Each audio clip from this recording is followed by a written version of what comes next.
24+ news की आपसे appeal, आप जागरूक रहे, सावधान रहे। कोरोना की जो गंभीरता है उसे देखते हुए आपको जागरूक रहना होगा। आप सुरक्षित रहेंगे तो सभी लोग सुरक्षित रहेंगे। नमस्कार, इस बुलेटिन में आपका स्वागत है। आइए इस बुलेटिन की शुरुआत करते हैं खास खबरों के साथ। प्रदेश में कोरोना रोगियों की संख्या में लगातार बढ़ोतरी, 43 नए रोगियों के साथ आंकड़ा पहुंचा 847। जयपुर में 20 नए मामले। जोधपुर में 7 और पॉजिटिव केस। पुलिस का एक कांस्टेबल भी हुआ संक्रमित। ठीक होने पर 5 मरीजों को किया गया डिस्चार्ज। कर्फ्यूग्रस्त क्षेत्रों में पुलिस पूरी तरह मुस्तैद, ड्रोन से रखी जा रही है नजर। घरों से बाहर निकलने वालों के खिलाफ कार्रवाई। बिलाड़ा में एक महिला ने अपने 2 बच्चों का गला रेत कर खुद की आत्महत्या की कोशिश, गंभीर हालत में लाया गया जोधपुर। सरकारी अस्पतालों में रक्त की कमी को दूर करने का प्रयास, अनेक संस्थाओं के साथ रक्तवीर भी आए आगे। और सिख समाज ने मनाया वैशाखी का पर्व, घरों पर ही किया पाठ, अरदास में कोरोना से मुक्ति की कामना। अब खबरें विस्तार से। राजस्थान में कोरोना संक्रमित रोगियों की संख्या में लगातार बढ़ोतरी हो रही है। सोमवार दोपहर तक 43 और रोगी कोरोना पॉजिटिव पाए गए। इस तरह प्रदेश में कोरोना रोगियों का आंकड़ा 847 पहुंच गया। इनमें ईरान से एयरलिफ्ट कर जोधपुर और जैसलमेर स्थित आर्मी के वेलनेस सेंटर में लाए गए 52 भारतीय और इटली के 2 पर्यटक भी पॉजिटिव आ चुके हैं।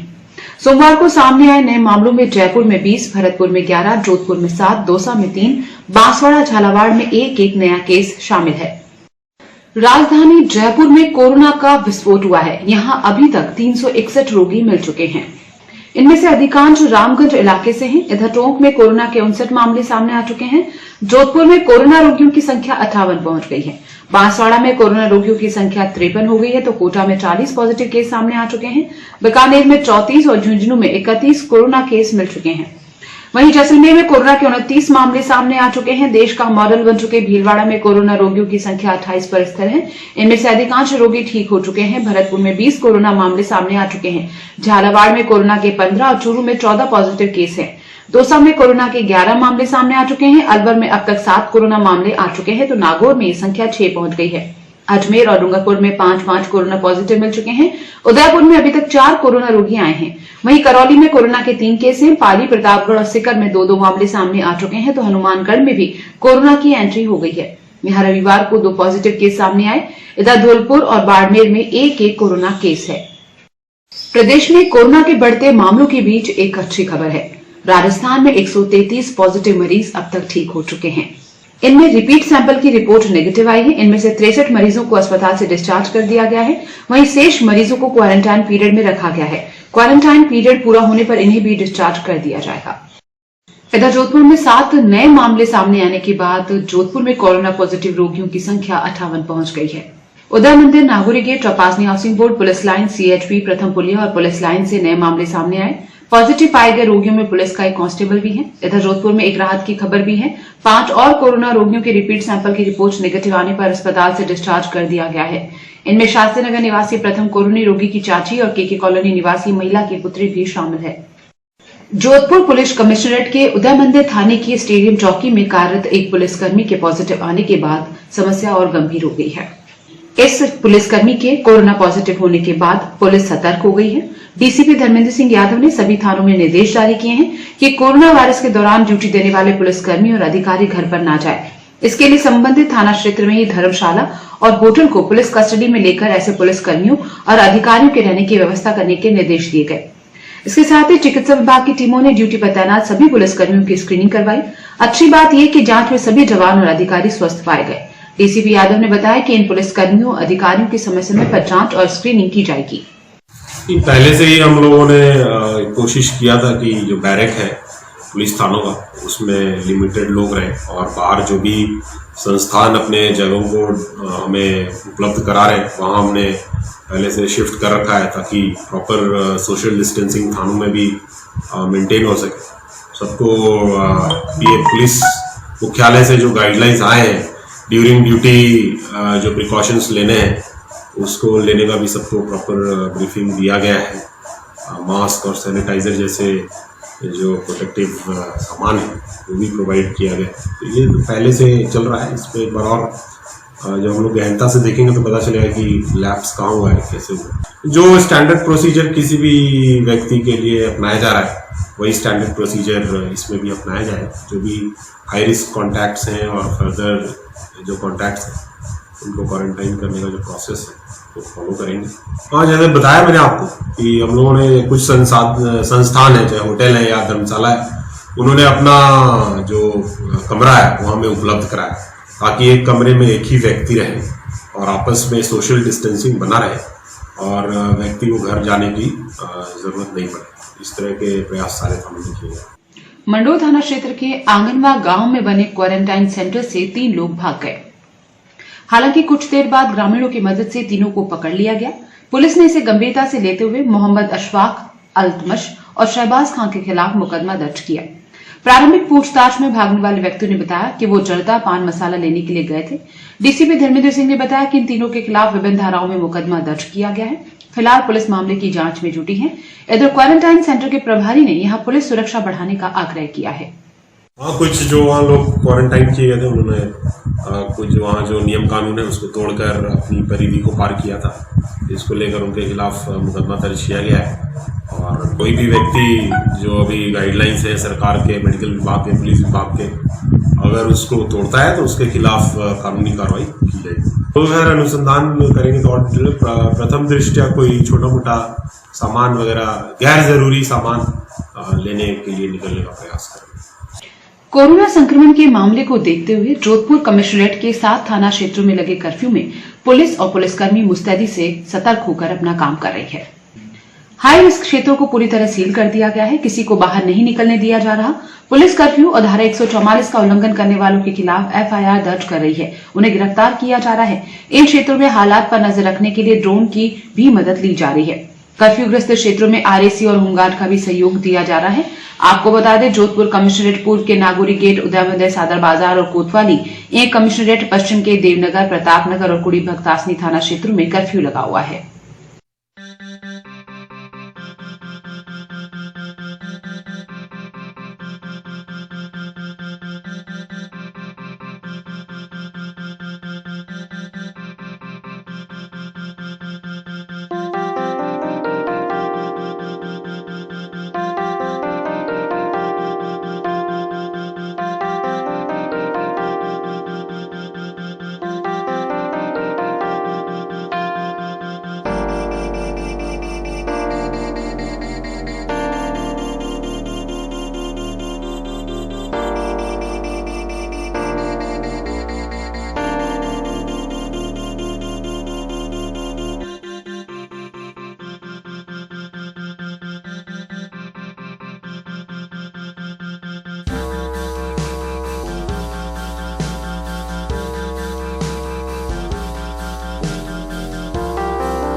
लॉकडाउन को लेकर लोग गंभीरता नहीं दिखा रहे। सुबह सुबह मिलने वाली ढील का ये गलत फायदा उठा रहे हैं।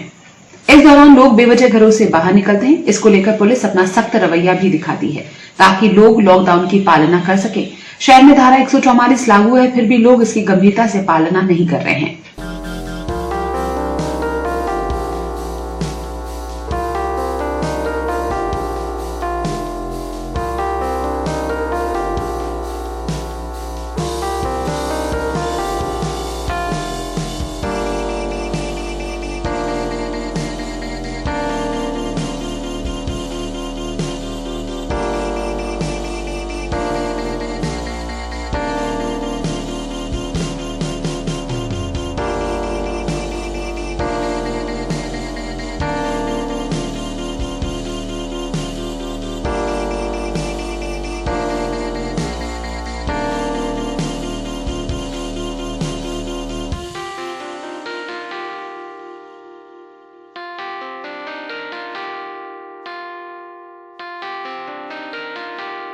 यहाँ रुकेंगे एक ब्रेक के लिए। ब्रेक के बाद आपको बताएंगे प्रधानमंत्री मंगलवार को करेंगे देशवासियों को संबोधित।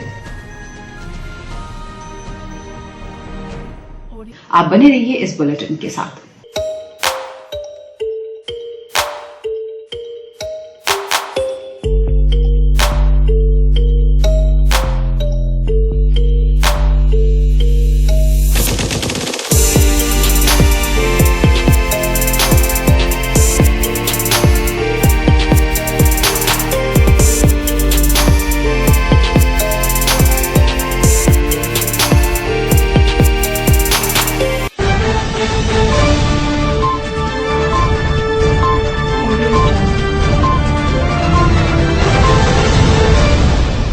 ब्रेक के बाद आपका स्वागत है।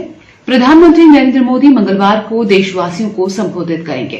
पीएमओ इंडिया ने ट्वीट कर इसकी जानकारी दी है। प्रधानमंत्री संबोधन में देश में चल रहे लॉकडाउन को लेकर महत्वपूर्ण घोषणा कर सकते हैं। दरअसल देश भर में लगाए गए लॉकडाउन के 21 दिन मंगलवार को पूरे हो रहे हैं। बताया जा रहा है कि केंद्र सरकार लॉकडाउन को लेकर नीति तय कर चुकी है। पिछले दिनों मुख्यमंत्री के साथ वीडियो कॉन्फ्रेंसिंग में अधिकांश राज्य लॉकडाउन को लेकर समर्थन जता चुके हैं। कोरोना से बचाव के लिए बच्चे भी संदेश देने में पीछे नहीं हैं। राज्यपाल कलराज मिश्र की पोती ने कोरोना वायरस से बचाव के लिए सोशल दूरी और स्वयं की सफाई रखने का आग्रह किया है। राज्यपाल ने इसे ट्विटर पर साझा करते हुए आमजन से कोरोना महामारी से जीतने के लिए केंद्र और प्रदेश सरकारों द्वारा निर्देशित नियमों की पालना करने की अपील की है। हेलो एवरीवन, आपको खुद पता ही होगा दुनिया में इतनी बड़ी बीमारी फैल गई है कोरोना वायरस। मैं आप लोग से रिक्वेस्ट करती हूँ बार बार अपने हाथ धुलें लगभग 20 सेकंड तक। उससे अपने आँख और मुंह को न छुएं। घर में बने रहिए। सोशल डिस्टेंस मेंटेन करिए। Stay home, stay safe. Thank you. Bilara थाना क्षेत्र के रावर गांव में एक महिला ने अपने 2 बच्चों का गला रेत दिया और खुद आत्महत्या का प्रयास किया। इन्हें बिलाड़ा अस्पताल से जोधपुर के लिए रेफर किया गया। बयान नहीं होने से इस मामले की पूरी जानकारी नहीं मिल सकी है। महिला ममता पत्नी अशोक भादु का एमजीएच में उपचार चल रहा है तो दोनों बच्चों को उमेद अस्पताल में भर्ती किया गया है। बताया जा रहा है कि घटना के समय महिला का पति अशोक बिश्नोई घर पर ही था। बिलाड़ा पुलिस के एसआई नंदकिशोर वैष्णव ने बताया कि पुलिस मामले की जांच कर रही है। मैं नंदकिशोर सब इंस्पेक्टर बिलाड़ा थाने में हूँ। आज सूचना मिली थी कि एक महिला है जिसका नाम बाला, वाइफ ऑफ अशोक कुमार, जाति बिश्नोई, उम्र 22 वर्ष, निवासी रावर, और उसके साथ में एक बच्चा और बच्ची। बच्ची का नाम अनुष्का है और बच्चे का नाम आदित्य है। अनुष्का की उम्र 4 वर्ष है और आदित्य की उम्र 2.5 वर्ष है। ये तीनों घायल अवस्था में महात्मा गांधी अस्पताल में भर्ती हुए हैं। कार्रवाई के लिए आईओ भेजे, जिस पर मैं यहाँ पहुँचा हूँ। तो बाला के लिए मैंने तहरीर दी है। इसके गले पे एक घाव है। इसका इलाज करने वाले डॉक्टर साहब ने patient is not fit for given ऐसी स्टेटमेंट लिखा है। इसके बयान नहीं हो सके, इसलिए इस घटना के बारे में पूरी जानकारी अभी मिल नहीं पा रही है। और दोनों 2 बच्चे हैं, अनुष्का और आदित्य, ये दोनों भी उमेद अस्पताल में भर्ती है। उनके शरीर में भी मेजर इंजरी है जो अभी ओटी से बाहर निकाल के लाए गए। दोनों बच्चे भी बयान देने की स्थिति में नहीं है। घटनाक्रम के बारे में इनके साथ में परिजन ये बता रहे हैं कि इस महिला ने भी आवेश में आकर बच्चों के साथ में ये घटना की और खुद मरने के लिए इसने गर्दन पे जो है वह घाव किया है। लेकिन घटना की पूरी रिपोर्ट महिला के बयान के बाद या इनके परिजनों द्वारा पेश रिपोर्ट के आधार पर पता की जा रही है। महात्मा गांधी अस्पताल के नर्सिंग स्टूडेंट्स ने सोमवार को प्रदर्शन कर विरोध जताया। इन नर्सिंग स्टूडेंट्स का कहना था कि उन्हें घर घर स्क्रीनिंग और सर्वे के कार्य में लगाया गया है, लेकिन उन्हें संसाधन उपलब्ध नहीं करवाए जा रहे। ऐसे में कोरोना संक्रमण की चपेट में आने का खतरा बना हुआ है। इनका कहना था कि इन्हें एक ही बस में लाया ले जाया जाता है। इन्होंने चिकित्सा विभाग से उचित संसाधन मुहैया करवाने की मांग की। हमारे साथ क्या होता है कि हमें एक जने को ग्लव्स दिया जाता है और हम लोग 30 जने एक बस में जाते हैं। तब लॉकडाउन कहाँ जाता है, तब हमें कोई नहीं रोकता।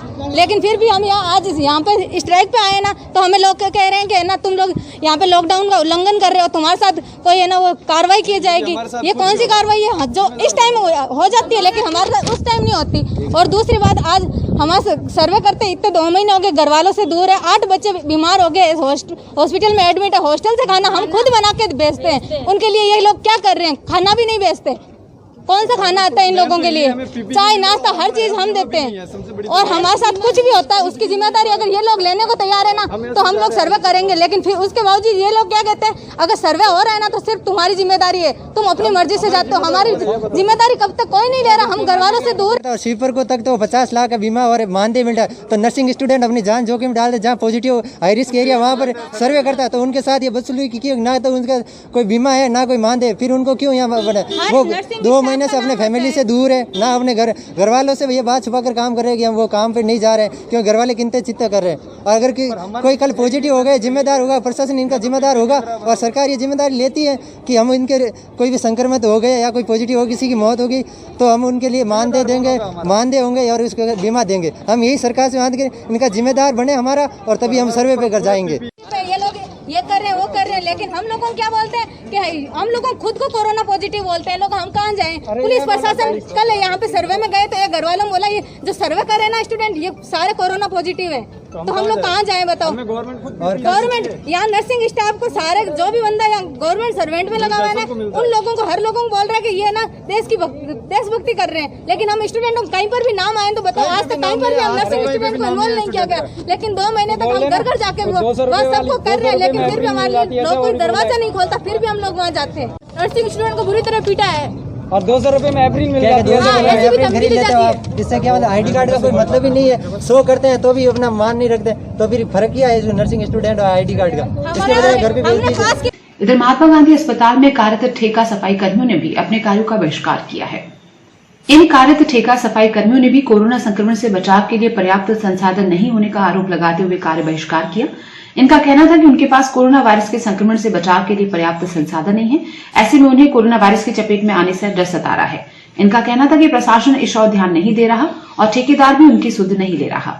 ठेके के कर्मचारी हैं और हमारे ठेके के कर्मचारी के कोई सुविधा नहीं है। सुपरडेंट ऑफिस में गए तो सुपरडेंट बोले कि ठेकेदार जाने और तुम जानो, मैं कुछ नहीं कर सकता इसके मामले में, तो हम कहाँ जाए? प्रॉब्लम ये है कि हम कोरोना के मरीज आते हैं और उसमें हम लेबर ही काम करते हैं, तो लेबर स्टाफ तो सब पहन के घूम रहे हैं किट वगैरह, और भाइयों के लिए कोई सुविधा नहीं है, कुछ भी उपलब्ध नहीं है, कोई मोजा कोई मास्क वगैरह कोई उपलब्ध नहीं है। मौसमी बीमारियां भी लगातार बढ़ती जा रही है। इस कारण से महात्मा गांधी हॉस्पिटल के आउटडोर में मरीजों की संख्या और भीड़ बढ़ती जा रही है। यहाँ मरीजों की लंबी लंबी कतारें लगी हैं। मरीजों को सोशल डिस्टेंसिंग का ध्यान रखने को कहा जाता है और खड़ा किया जाता है। दरअसल कोरोना वायरस के संक्रमण के डर को देखते हुए लोग सर्दी खांसी जुकाम होने पर अस्पताल में जांच करवाने पहुंच रहे हैं। इसके चलते आउटडोर में मरीजों की भीड़ लगी है।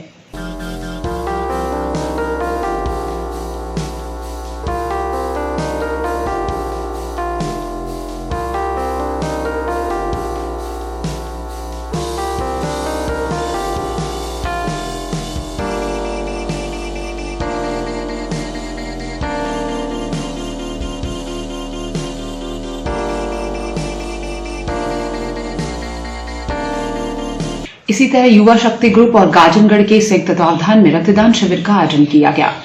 शिविर में 51 लोगों ने रक्तदान किया। शिविर में भैरू सिंह, प्रीतम गहलोत, ओम बिश्नोई, नेमीचंद परिहार, धर्मेंद्र विपिन, अभय सांकला, हिम्मत सिंह परिहार का विशेष योगदान रहा। संस्था की ओर से लॉकडाउन के कारण कच्ची बस्ती में रहने वाले लोगों और दिहाड़ी मजदूरों के खाने पीने की व्यवस्था की जा रही है। जब से लॉकडाउन हुआ तब से हमने मुख्यमंत्री के आह्वान पर 24 तारीख से इस गाजनगढ़ गार्डन व युवा शक्ति ग्रुप संयुक्त मिलके हमने खाने की व्यवस्था की। उसके बाद हमने MGH हॉस्पिटल के द्वारा ब्लड ग्रुप की व्यवस्था की, जिसमें हमने 51 यूनिट ब्लड डोनेशन किया। इसमें हिम्मत सिंह गहलोत, हिम्मत सिंह परिहार, विष्णु गहलोत, अभय सिंह सांकला का पूर्ण सहयोग रहा। इसमें सभी गाजनगढ़ गार्डन के साथ साथ सभी हमारे मित्रगण, क्षेत्रवासी सभी का भरपूर सहयोग रहा। गाजनगढ़ गार्डन और युवा शक्ति ग्रुप के संयुक्त तत्वाधान में रक्तदान शिविर का आयोजन किया गया है। ये कोरोना महामारी की वजह से काफ़ी परेशानी हो रही है, इसलिए हमने ये निश्चय किया है कि ब्लड की कमी जोधपुर में हम नहीं होने देंगे। इसलिए सुबह से हमारा कैंप चल रहा है। 1 बाय 1 एक जने आ रहे हैं और ब्लड दे रहे हैं। सोशल डिस्टेंस भी बनाए रखा हुआ है और प्रशासन के नियमों के अनुसार ये ब्लड डोनेट कैंप हुआ है। देश में चल रहे लॉकडाउन के दौरान एक नया कंसेप्ट वर्क फ्रॉम होम काफी प्रचलन में आ गया है। आज हम आपको बता दें, आकाशवाणी में अनाउंसर भानु पुरोहित किस तरह घर बैठे अपने कार्य को अंजाम दे रहे हैं। भानु पुरोहित अपने घर से ही अपने कार्य को बखूबी पूरा कर रहे हैं। इस तरह वो लॉकडाउन की पालना करते हुए घर से बाहर नहीं निकल रहे और कोरोना को हराने में अपना योगदान दे रहे हैं। कोरोना संक्रमण को देखते हुए रेडियो में जो स्टाफ है, रेगुलर स्टाफ, उसकी संख्या लगभग नगण्य हो गई है। बहुत ज़रूरी स्टाफ है, वही जाता है। और हमारा काम चूँकि डेली प्रोग्राम प्रेजेंट करना होता है 102 पे, लेकिन अब बहुत ज़रूरी जो प्रोग्राम है वो हम लोग वर्क फ्रॉम होम घर से ही काम कर रहे हैं। हमें ये निर्देश मिला है कि लोगों से इंटरव्यूज़ करें, उनकी बातें सुने, जो समस्याएं उनके समाधान पूछें, और वो इंटरव्यू हम टेलीफोनिक करके घर में हमारे सॉफ्टवेयर वगैरह लगे हुए हैं, उस पर एडिट करते हैं, लेबलिंग करके अच्छी क्वालिटी करके उसको मेल करते हैं रेडियो पे। रेडियो में जब इस तरह के इंटरव्यूज़ जमा हो जाते हैं तो उनको सिंक्रोनाइज करके कंसोलिडेटेड करके एक प्रोग्राम बनाया जाता है। वही प्रोग्राम हमारे जोधपुर से भी चलता है और वही प्रोग्राम हम जयपुर से भी देते हैं। इस तरह से लोगों से संपर्क में भी है, रेडियो का काम भी चल रहा है, वो वर्क फ्रॉम होम भी है, सोशल डिस्टेंसिंग जो कह रहे हैं उनका भी हम अनुसरण कर रहे हैं और घर से बाहर भी नहीं निकल रहे हैं। और लोगों से भी यही अपील है कि सारे प्रोग्राम आपको घर बैठे हम दे रहे हैं, तो प्लीज़ स्टे एट होम, घर में रहिए। अब बात कोरोना वॉरियर्स की। विपदा की इस घड़ी में पुलिसकर्मी और चिकित्सा कर्मियों का साथ देने के लिए कई सारे व्यक्ति भी हैं जो अपने कर्तव्यों का निर्वहन कर रहे हैं। जो लोग अपने कर्तव्य का निर्वहन करने में कोई कसर नहीं छोड़ रहे, ऐसे ही कोरोना वॉरियर्स हैं सफाई कर्मी। नगर निगम के सफाई कर्मी शहर को साफ सुथरा बनाए रखने के लिए अपने कार्य को अंजाम देने में जुटे हैं। ऐसे में इन सफाई कर्मियों का स्वागत भी किया जा रहा है। सोमवार को पावटा सी रोड शक्ति नगर गली संख्या 4 में स्थानीय निवासियों ने नगर निगम के सफाई कर्मियों का माला पहनाकर स्वागत किया। क्षेत्रवासियों का कहना था कि ये कोरोना वॉरियर्स हैं, इनका स्वागत कर हमें गर्व महसूस हो रहा है। कोरोना वायरस के संक्रमण को देखते हुए कई स्थानों और ऑफिसों में ऑटोमेटिक सैनिटाइजिंग मशीन लगाई गई है। ऐसी ही मशीन काजी में भी लगाई गई है। खास बात यह कि काजी के वैज्ञानिकों ने बहुत ही कम कीमत पर यह मशीन बना दी है। इस मशीन से गुजरने पर पूरा शरीर सैनिटाइज हो जाता है। वहीं इस मशीन में से गुजरने के बाद हाथ सैनिटाइज करने की भी व्यवस्था की गई है। आपको बता दें, इस तरह की ऑटोमेटिक सैनिटाइजिंग मशीन शहर में अनेक स्थानों पर लगाई गई है। वहीं उमस की ओर से चपासनी हाउसिंग बोर्ड के सैटेलाइट अस्पताल में एक सैनिटाइजिंग मशीन की स्थापित की गई। उमस के सचिव लियाकत अली ने बताया कि प्रत्येक आने वाले मरीज और लोगों को इस बूथ से गुजरना होगा। इस दौरान 10 सेकंड तक उस पर बौछारें होंगी। इसकी खास बात यह है कि ये बूथ पूर्णतः पोर्टेबल है, इसे कहीं भी ले जाया जा सकता है। उपभोक्ता मार्गदर्शन समिति उमस द्वारा चौपासनी हाउसिंग बोर्ड के सैटेलाइट हॉस्पिटल के अंदर आज सैनिटाइज बूथ को स्थापित किया गया है। संस्था द्वारा ये बूथ संस्था के कार्यकर्ताओं द्वारा ये बनाया गया है। इस बूथ की खासियत ये है कि इसमें 0.5% हाइड्रोक्लोराइड मिलाया गया है। जो भी मरीज़ यहाँ पर अस्पताल में आ रहे हैं उनको हम संस्था की तरफ से निःशुल्क सैनिटाइज कर हम मरीजों को अस्पताल के अंदर भेज रहे हैं। इस सैनिटाइज बूथ की खासियत ये है कि पूरी तरह पोर्टेबल बूथ है ये। हम इसको खोलकर जहाँ चाहे वहाँ पर लगा सकते हैं और हम संस्था का ये प्रयास रहेगा कि शहर के विभिन्न महत्वपूर्ण स्थानों पर जहाँ पर जन सामान्य आता जाता है उस जगह पर इस बूथ को स्थापित करें जिससे वो सैनिटाइज हो सकें। और इस बूथ के अंदर 2 मित सैनिटाइजर बूथ शॉवर लगाए गए हैं जिससे 5 से 10 सेकंड के बीच में प्रत्येक व्यक्ति इस बूथ के अंदर आता है, ये मशीन अपने आप चालू हो जाती है। इसी तरह उम्मेद हेरिटेज कॉलोनी के रातनाड़ा प्रवेश द्वार पर भी सैनिटाइजिंग मशीन लगाई गई है। इस चैम्बर का सोमवार को प्रधान आयकर आयुक्त नरेंद्र कुमार और संयुक्त निदेशक यज्ञेश रघुवंशी ने उद्घाटन किया। इस मशीन में से गुजरने पर 5 सेकंड में व्यक्ति सैनिटाइज हो जाएगा। ये चैम्बर कॉलोनी के स्टेट मैनेजर विजय माथुर और उनके सहयोगियों द्वारा निर्धारित गाइडलाइन के अनुसार बनाया गया है। यहाँ रुकेंगे एक और ब्रेक के लिए। ब्रेक के बाद आपको बताएंगे सालावास का एक व्यक्ति बांट रहा है मास्क। आप बने रहिए इस बुलेटिन के साथ।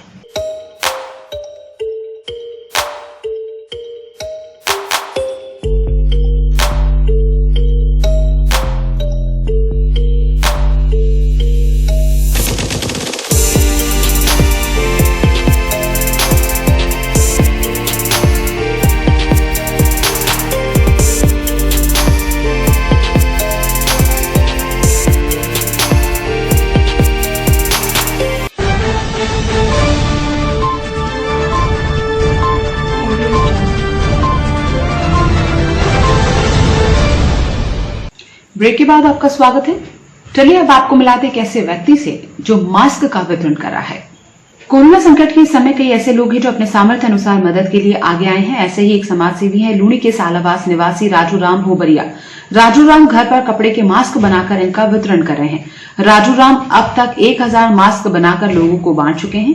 गौरतलब है कि पिछले दिनों राज्य सरकार ने प्रदेश में मास्क पहनना अनिवार्य कर दिया था। ऐसे में मास्क की डिमांड बढ़ गई है। ये कोरोना वायरस और जो इस देश में विकट परिस्थिति आई, तब से मैंने अपने घर पर निःशुल्क कपड़ों के मास्क बनाकर लोगों को फ्री दिए हैं और अब तक मैंने 1000 से अधिक लोगों को ये कपड़ों के मास्क बनाकर लोगों को दिए हैं, ताकि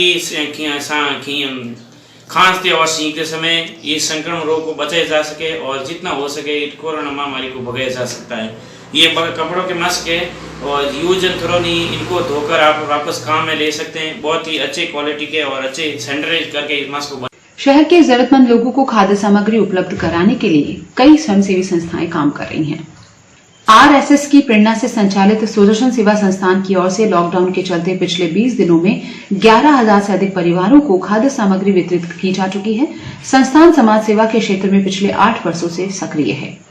राष्ट्रीय स्वयंसेवक संघ की प्रेरणा से संघ के जो अनुसांगिक संगठन है सुदर्शन सेवा संस्थान आदि के सहयोग से जो यह भोजन सामग्री वितरण की जा रही है, आज तक जितने भी सूचीबद्ध हुए उन कार्यकर्ताओं के माध्यम से लगभग 11,600 परिवारों तक यह भोजन सामग्री पहुंच चुकी है और पुनः जिन परिवारों में गई है उन्हीं को पुनः सूचीबद्ध करके वापस हमारे संघ के कार्यकर्ताओं के माध्यम से सामग्री पहुंचाने का कार्य आज से प्रारंभ किया गया है। कोरोना महामारी राष्ट्रीय आपदा के रूप में जब से घोषित हुई है तब से देश के अंदर आम लोगों का अपने घरों तक सीमित कर दिया गया है और ऐसे समय में कमज़ोर और गरीब परिवार जो प्रतिदिन अपना जीवन यापन करने वाले लोगों को किस प्रकार उनका भोजन सामग्री उन तक पहुँचे, सूखी भोजन सामग्री, इसके लिए हमेशा की तरह जब भी ऐसा कार्य हुआ देश के अंदर कोई आपदा लगी है तो तब राष्ट्रीय स्वयंसेवक संघ आगे आया और उनके अनुसांगिक संगठन अन्य सामाजिक संगठनों के सहयोग लेते हुए समाज के गरीब तबके तक सूखी भोजन सामग्री पहुंचाने का कार्य कर रहे हैं। इसमें प्रमुख रूप से जोधपुर इंडस्ट्रीज एसोसिएशन और लघु उद्योग भारती निरंतर अपने इस दायित्व का वहन सुदर्शन सेवा संस्थान के साथ मिलकर समाज के गरीब तक पहुंचने का काम हो रहा है। यहाँ पर पिछले काफ़ी समय से जिस दिन से ये महामारी घोषित हुई है उसी दिन से लेकर आज तक हम निरंतर सूखी भोजन सामग्री, जिसमें एक छोटे परिवार का 10-12 दिन तक का भोजन उनको आराम से वो अपने घर में बनाकर अपने परिवार का पालन कर सके। क्योंकि अब दूसरा एक लॉकडाउन वापस प्रारंभ होने जा रहा है जिसके अंदर भी उन लोगों को जो पिछली सामग्री दी गई है शायद हो सकता है वो पूरी हो जाए, उन्हें दूसरी आवश्यकता पूरी करनी है। तो इसके लिए समाज की और भामाशाहों से सहयोग लेकर उन लोगों तक हम लोग वापस पुनः अपनी सामग्री लेकर पहुँचेंगे। इसी नाते ये निरंतर कार्य चल रहा है। मधुबन महिला मंडल की ओर से माताजी मंदिर में जरूरतमंदों के लिए शिविर लगाया गया। यहाँ हर रोज 800 जरूरतमंद लोगों को भोजन उपलब्ध करवाया जा रहा है ताकि कोई भी व्यक्ति लॉकडाउन में भूखा ना सोए। यहाँ महिला मंडल के साथ मित्र मंडल और क्षेत्रवासी अपना सहयोग प्रदान कर रहे हैं। ये सेवा शिविर 1 अप्रैल से शुरू किया गया है। श्री मंचापुर जगदम्बा मंदिर मधुबन स्थित महिला मंडल की ओर से और मोहल्ले वालों के सहयोग से ये भोजन की व्यवस्था 1 तारीख से 800 आदमियों का भोजन की व्यवस्था की जा रही है रोज, और ये जगह जगह स्थानों पे वितरित की जा रही है। सांगरिया है, केके है, संजय कॉलोनी है, और इसके बाद जो शेष बच जाते हैं उसको मंदिर के बाहर लगा के जो मधुबन वासी है और डीडीपी नगर वासी सभी आके अपना भोजन ले जाते हैं। आप सभी से अनुरोध है आप भी सभी घर में सोशल डिस्टेंस बनाए रखें और कानून की आज्ञा का पालना करें। इसी में भारत बचाओ। श्रीमाली ब्राह्मण समाज की ओर से पशु पक्षियों के लिए खाने की व्यवस्था की गई है। श्रीमाली समाज के युवाओं ने जहां गायों को हरा चारा उपलब्ध करवाया, वहीं बंदरों और अन्य पशु पक्षियों के लिए खाने की व्यवस्था की है। आपको बता दें, लॉकडाउन के चलते जहां अनेक संस्थाएं जरूरतमंद लोगों को भोजन मुहैया करवा रही हैं, वहीं कई संस्थाएं पशु पक्षियों की मदद के लिए आगे आई है।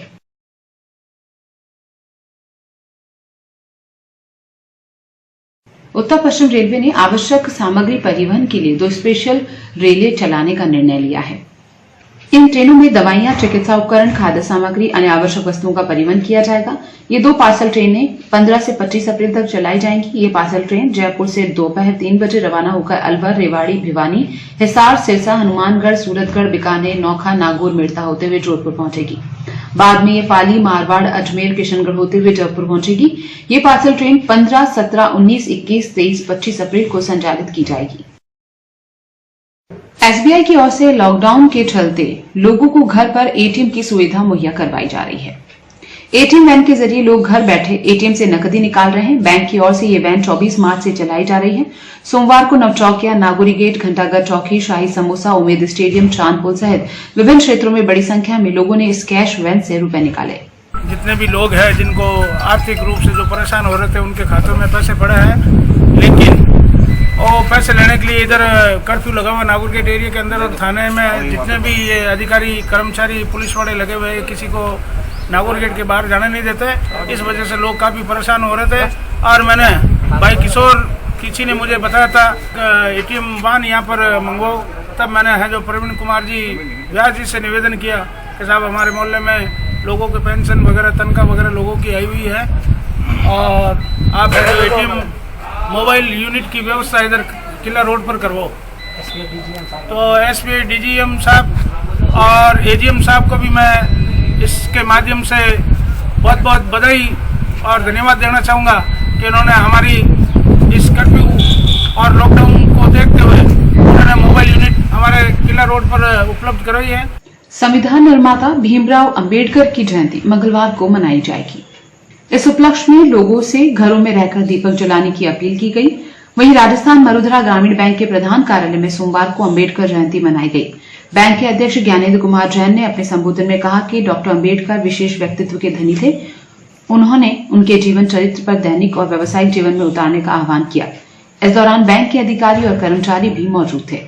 पूरे देश के हैं, हर समाज, हर जाति, हर धर्म, हर नागरिक के हैं बाबा साहब। तो उनकी इस जयंती पर आज हम उनको नमन करते हैं और उनको याद करते हैं और हम चाहते हैं कि हम उनकी बताए हुए जितने मार्ग जो हमसे बन सकता है, जिनको हम इजीली अपना सकते हैं, उनको हमारे जीवन में अपनाएं और ज्यादा से ज्यादा उनके बताए मार्गों को पढ़ें। जब तक हम पढ़ेंगे नहीं, सुनी सुनाई बातों पर चलेंगे तो वो बात नहीं ले पाएंगे जो वास्तव में कहना चाहते थे। पढ़ना और उसको इम्प्लीमेंट करना दोनों बहुत जरूरी है। तो हम खुद पढ़ें और कल का दिन विशेष महत्वपूर्ण है। यदि हम उचित समझें तो नेट, इंटरनेट पे सब चीजें उपलब्ध हैं। तो कल हम ये भी कर सकते हैं कि इनके बारे में कल जितना जल्द पढ़ सकते हैं। डेली रूटीन में आप टाइम नहीं निकाल पाते हैं तो कल का दिन हम इसके लिए रखें कि बाबा साहब को समर्पित करें घर पर रहते हुए। सिख समाज की ओर से सोमवार को खालसा पंथ का त्योहार बैसाखी के रूप में मनाया गया। सिखों के 10वें गुरु गोविंद सिंह ने आनंदपुर साहिब में 13 अप्रैल 1699 को खालसा पंथ की स्थापना की थी। इस दिन को सिख समाज बैसाखी के रूप में मनाता है। सूर्यनगरी में सिख समाज के लोगों ने अपने घरों में सुखमनी साहिब का पाठ किया। इस दौरान वैश्विक महामारी कोरोना से समूचे विश्व को छुटकारा दिलाने और देश में खुशहाली, अमन, चैन के लिए अरदास की गई।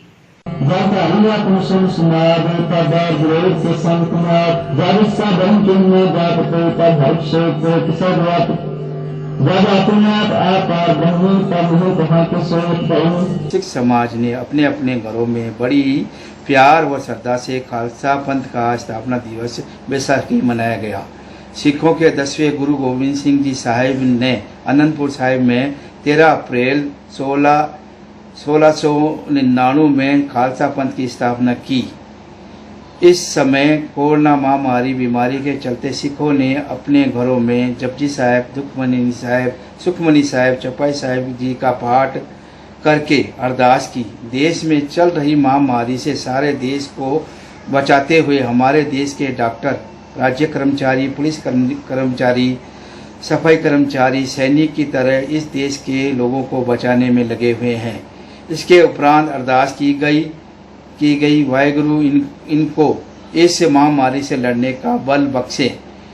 इसके उपरांत समाप्ति की गई गुरु का प्रसाद आसपास पड़ोसियों में बांटा गया।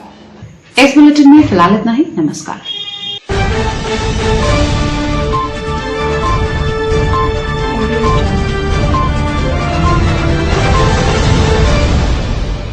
चैनल 24+ न्यूज की आपसे अपील, आप जागरूक रहें, सावधान रहें।